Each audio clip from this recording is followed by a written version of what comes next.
Hello guys! Good morning! Today is Sunday, so off ko na naman po.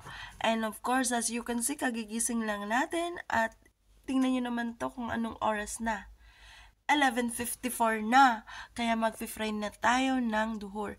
Hoy, hindi yun Gcash yung aking pinalex, oras yun, kaya wag kayo dyan. And yes, guys, today is Sunday, kaya i-enjoy natin tong Sunday na to. Ang bango pa ng aking hininga. Natulog lang naman ako ng 6 hours ngayong araw na to. Kaya ang hininga ko, hindi pa panis. Kasi kakatouch ko lang kaninang madaling araw. Yes guys, today is Sunday nga naman, oo. Kaya maglalaba tayo ng ating mga duming damit at mga kumot. Para hindi kayo mangati sa inyong higaan at hindi kayo magkakamot-kamot dyan. Kaya ikaw wag kang panghinaan ha. Kasi bukas trabaho na naman. And of course guys, yung mga nagde-day off dyan, i-enjoy nyo yung day off nyo. Maggala-gala kayo, gumastos kayo.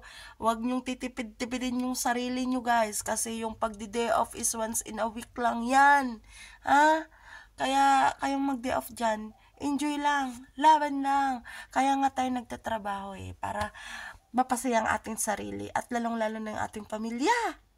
Kaya kayo dyan na nagtitipid-tipid, wag naman ganon. Gastos-gastos din. Ubusin nyo kasi bukas makalawa, sahod na naman. May sasahudin na naman tayong pera. Kaya kayo, gumastos kayo. Kaya nga tayo nagtrabaho.